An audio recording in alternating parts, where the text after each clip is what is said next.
we're kind of talking about like how people need to figure out what their preferences are. Yeah. I don't know, maybe you've sat down and done this. How do you think someone can figure out what their sonic preferences or musical preferences are? So I think that A/B tests are like useless, and I think they're mostly used to reinforce our own biases. So like most A/B tests are about proving to other people that your inferior product is just as good using psychological warfare, or you're using it to prove to yourself a story that you want affirmed. They're very rarely used in a scientific way because we're almost incapable of being scientific about things, which is why there is the scientific method and peer review, which forces you to do that. So outside of a peer review situation, like A/B testing is pretty useless, I think, and mostly like a sales psyop. That's interesting. Like, so how many A/B tests have you watched that weren't a company trying to prove to you that their shittier product was just as good as the real thing, or B, a person trying to prove to themselves that the choice that they've already made was a good choice in the face of some instinctual doubts about the choice? Yes. Yeah. And so there's a few things wrong with like the A/B test that I see going around. One is that a lot of it has to do with cumulative, not one instance. So you might not be able to tell the difference between like a 1073 and a Focusrite Pre on one low gain DI guitar. That may be something that feels pretty close. But if you stack 15 backing vocals at medium gain on both of those, you will hear a difference. Another problem with A/B testing is people's monitoring is really bad.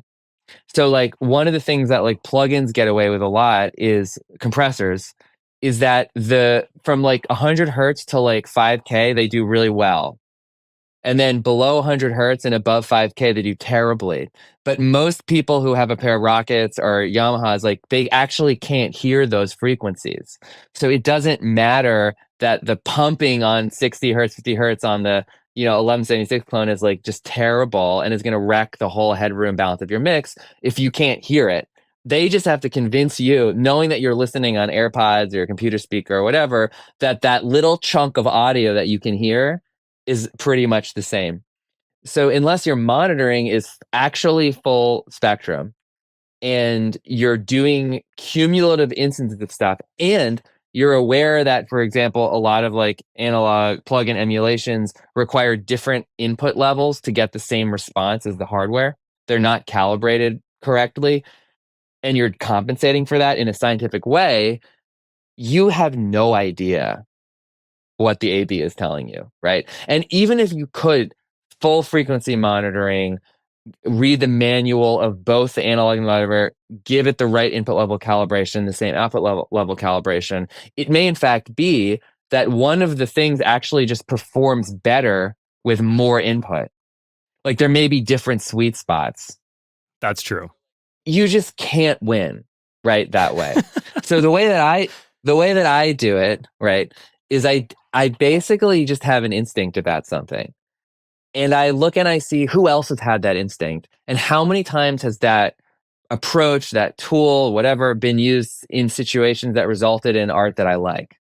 And if it's a lot, then I might buy the gear or try out that method of recording or do whatever it is.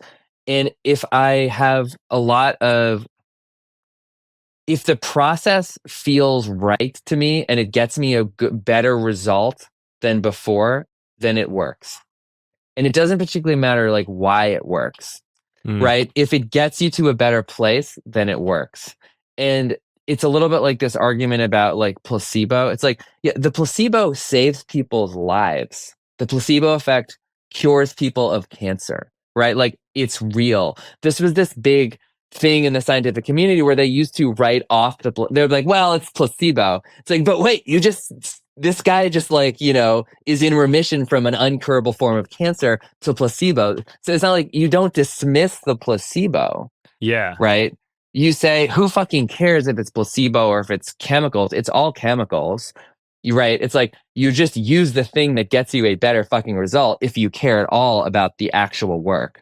Right. If you're just trying to convince yourself of some story that you're attached to, then do the AB and convince yourself or don't convince yourself. But like, if you want to get a result, then you have to just do it and see if you get the result that you want.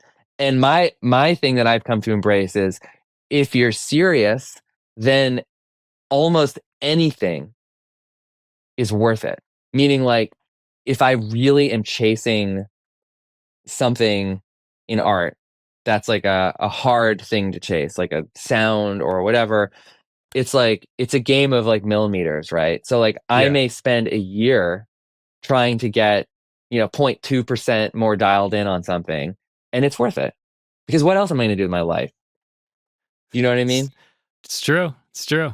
I think it's like, what is it? You know it when you see it, I think. I think that that's the only truth. It's like if you aren't like I'm sure about certain things, and even if I'm wrong, it doesn't matter, right? Like I'm sure that I really like the sound of my Phoenix mastering compressor, you Right. know? Like I'm sure.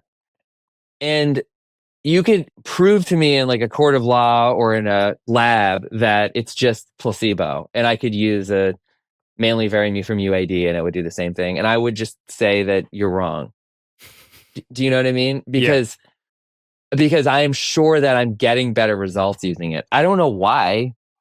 I don't know if it's because so I think and I don't really care why. And I think that this is the thing that's different between like I think my generation of producers, mixing engineers, and like the a generation before. Like not that there was like a proud ignorance exactly among, the big time A-list guys, but like there sort of is. Can you elaborate on proud ignorance? Like someone like Crystal Algae or Michael Brower or, I don't know, Manny Miraquin or these guys, like, I'm not so sure that they feel the need to prove to anyone why their results are good, including themselves. Okay. And I think that we feel this need to prove to ourselves that what we're doing is right. There's a kind of lack of like, like half the content on the internet is basically dudes proving to each other that like they bought the right speakers. You know what I mean? Yes, I do. And I'm not sure why we need to do that. It's like just listen to the work. If it's good, then clearly it's working. And I think a lot of it is because people there's a culture of like learning and education, and so I understand the impulse to analyze and dissect stuff, and ask the questions of is there better ways to do stuff, or is it all just conditioned and subjective? Because if we could prove that there was like an objectively best preamp or an objectively best way to record, then that would be great. And it would like solve all of our problems immediately. And we would just do the best way. And so it's like, it's the holy grail, Yeah. right? It's like the quest for like certainty in a world of uncertainty. And people tend to either embrace this sort of like incredibly like geeky and obsessive, and compulsive, not obsessive compulsive, but like obsessive and compulsive way of trying to double check everything and scientifically make all of their choices defensible. And then this other thing of being like, it's all subjective. It doesn't matter. You can make a hit with anything. And it's like, that's also pretty stupid. Like hypothetically, yes, you can make a hit with anything, but that doesn't really feel like anything you should live by. That just seems like a sort of a casual random observation about the universe, but it's Right. not really directly related to like being a good producer, right? Yeah. And so, or being a good mixing engineer, like knowing that you could make a hit with anything, that it's all subjective, it's just about art, like that is a useless sort of cliche. Someone says it's a thought terminating cliche, right? It's like, because once you say that, there's no other conversation to be had. It's kind of true. It's weaponized postmodernism, basically.